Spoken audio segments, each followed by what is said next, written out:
समजूत काढली एक शब्द बोलू नको सुरू होता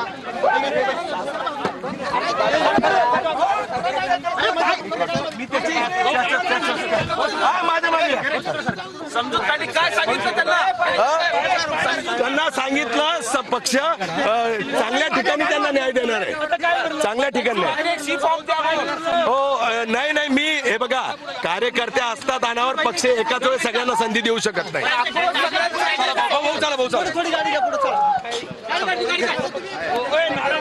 संजय केनेकर आता संजय केनेकर यांच्याकडून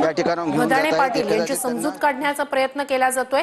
त्यांना पक्ष कार्यालयात सुद्धा ते घेऊन गेलेले होते प्रचार कार्यालयात घेऊन गेले होते आणि आता स्वतःच्या गाडीत बसवून त्यांची समजूत काढण्यासाठी म्हणून संजय केनेकर भदाणे पाटील यांना सोबत घेऊन गेलेले आहेत भदाणे पाटील यांचे कार्यकर्ते होते ते सुद्धा मोठ्या संख्येने उपस्थित होते हे सगळेच कार्यकर्ते भदाणे पाटील यांना तिकीट नाकारल्यानं आक्रमक झालेले होते आता असेच जे नाराज झालेले आहेत त्या सगळ्याच कार्यकर्त्यांची समजूत काढण्यासाठी प्रयत्न करणार असं केनेकर यांनी म्हटलंय सर्वांनी संयम बाळगावा असं आवाहन देखील केनेकर यांनी या सगळ्या पदाधिकारी आणि कार्यकर्त्यांना केलेलं आहे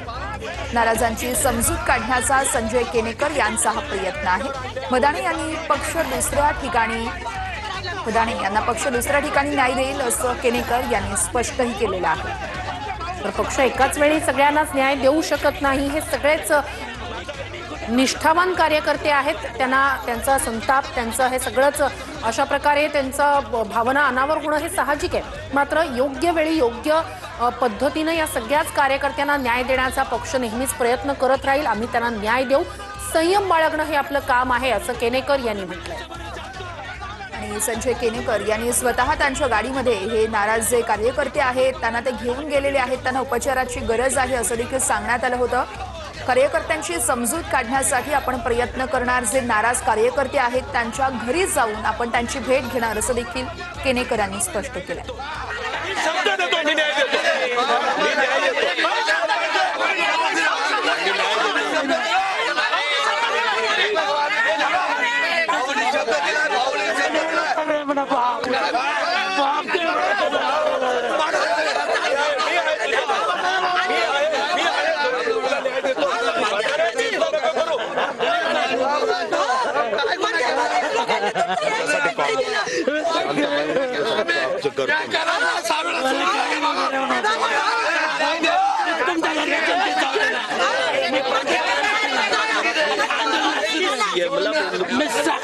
मी तुझ्याकरता काय नाही केलं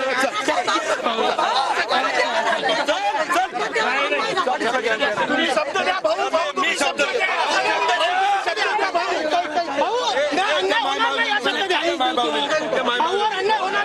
त्याला बोलवा इथे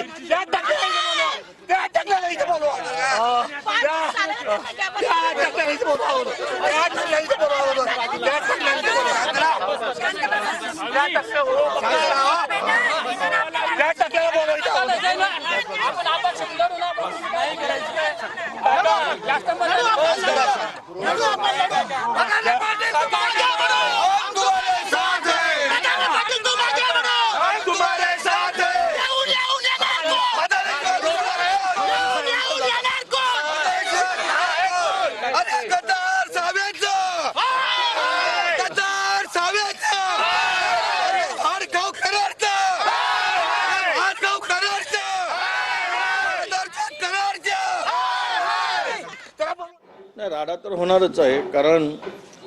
त्यांनी सर्वच पक्षामध्ये आमच्याही पक्षामध्ये काही ठिकाणी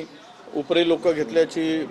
चर्चा अनेक ठिकाणी तक्रारी येत आहेत भाजपमध्ये सुद्धा तर हा मोठा प्रमाण आहे की बाहेरून आलेल्यांना उमेदवारी दिल्या गेली आणि त्यातून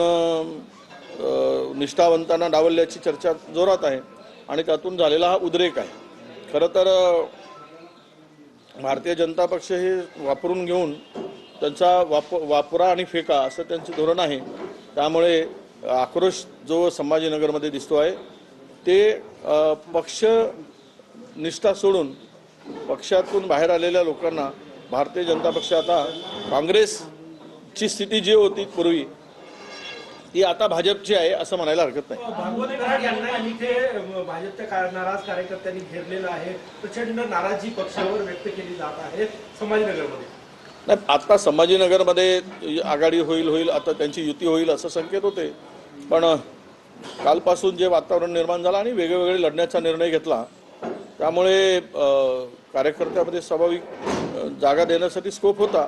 परंतु हे सगळं वातावरण जे काही तयार झालं असेल तो त्या पक्षाचा अंतर्गत विषय आहे, त्यावर मी अधिक भाष्य करणं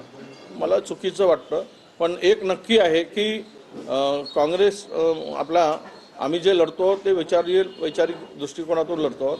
भाजप हे सर्व काही सत्ता मिळवत असताना निष्ठा काही ठेवायचं नाही, जिंकणं हाच निकष आणि त्या दृष्टीनं त्यांनी ते तिकीट वाटप कदाचित केलं असावं. मुंबई महानगरपालिकेत 16 ठिकाणी काँग्रेसने उमेदवारी दिलेली नाही आहे. मुंबई महानगर झालं.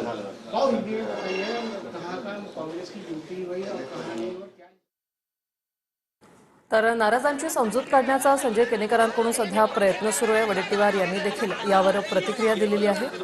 भाजपच्या इच्छुकांकडून आत्मदहन करण्याचाही प्रयत्न करण्यात आलेला आहे. छत्रपती संभाजीनगरमध्ये प्रशांत भदाणे पाटील हे इच्छुक उमेदवार होते. त्यांना तिकीट न मिळाल्यानं आणि त्यांचे कार्यकर्ते आक्रमक झाले होते.